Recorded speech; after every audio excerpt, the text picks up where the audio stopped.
When you start to realize you've been reining yourself in for years just to fit in. There's a moment I remember really clearly. I went into work feeling fine on what seemed like a normal day, not expecting anything out of the ordinary. Then I got some feedback from an interview I'd had. It was something along the lines of, "You can be a bit overwhelming." And then she likened me to an excitable puppy. I was only 22. And at the time, I didn't argue or even question it. I just thought, okay, so I'll rein it in a bit. And I did. Obviously, not all at once, just a few little adjustments here and there. Less of me showing up the way I naturally would, and less instinct. Less of that energy I didn't even think was a problem until someone else made it one. And all because I wanted to progress and do well. I wanted to be seen as professional. I wanted to be accepted. And you don't really notice it happening. That's the thing. You think you're just adapting in order to be more professional, adjusting to how things work. And then you realize you're editing yourself. In that moment, I had a choice. I could have said, "Thank you for the feedback," and continued to feel comfortable being who I was. However, I chose to change. I chose to listen to how others viewed the world instead of taking a moment to decide what would be best for me. And all because I thought adapting would lead to me progressing in the corporate world faster. The sad thing is, this started a pattern that I would have to learn later in life. And as you've heard me say before, life is a series of patterns, otherwise known as habits. Fortunately, I have learnt, and this is something I am trying to avoid passing on to my children. Instead, I encourage them to be themselves whilst being compassionate to those around them. As you can imagine, this is not always easy. Fitting in starts to feel like progress when adapting to fit in may feel like progress until you realize it comes at a cost. It actually takes more effort, which is draining. It actually takes a lot more effort. You're seeking to please others instead of pleasing yourself. And because you know it, you don't know who you are anymore. Yes, you may think you're doing well. And on paper, it definitely looks like it. After all, you're progressing, you're being seen as capable, and you are delivering. So you assume everything is fine. But for this to happen, there is a lot going on underneath. You start checking yourself before you speak. You start thinking about how you're coming across. You start asking yourself if you're too much in certain rooms. And over time, you stop trusting your natural response because instead of being your awesome, unique self, you choose to fit in.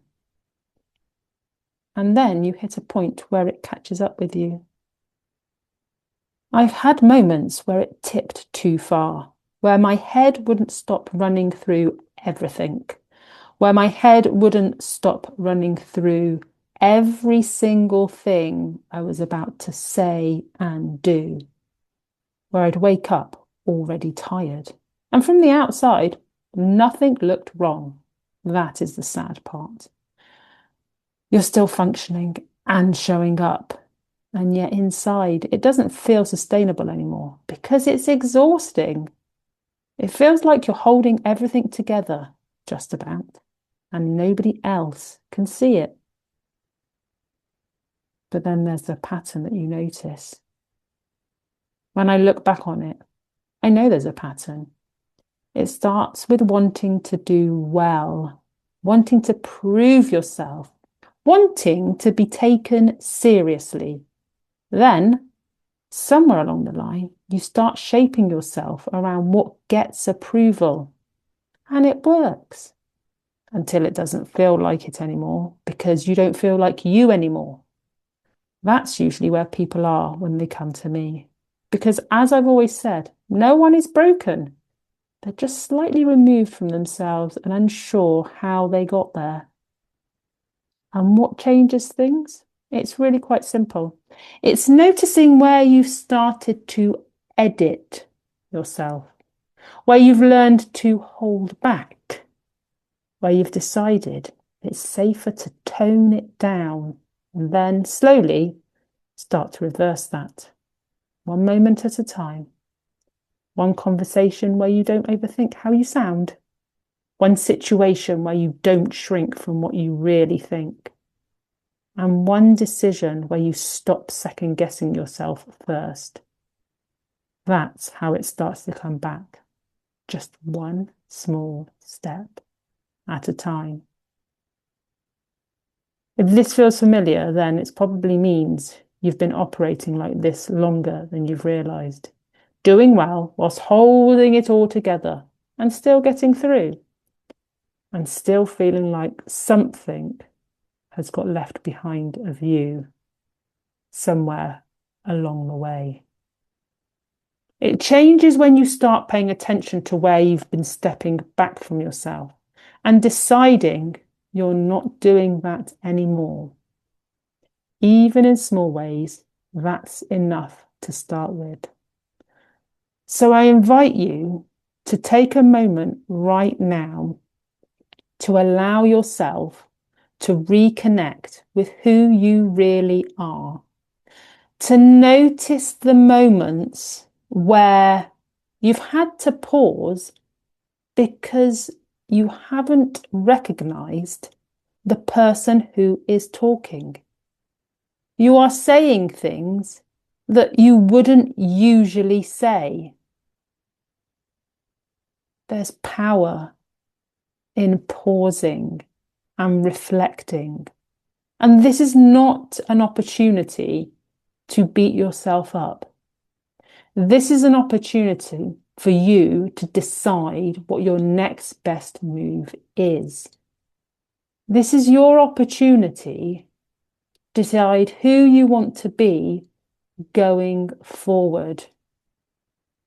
If you are comfortable in your skin, then continue as you are. However, if you do not recognize yourself anymore and you've decided that it's time to change, then first be kind to yourself, show yourself some self-compassion, and then decide the one small thing you need to do to get yourself back onto the road that will take you to where you want to be in order to become reacquainted with yourself. It would be great to hear what your next best move is. Take care, everyone.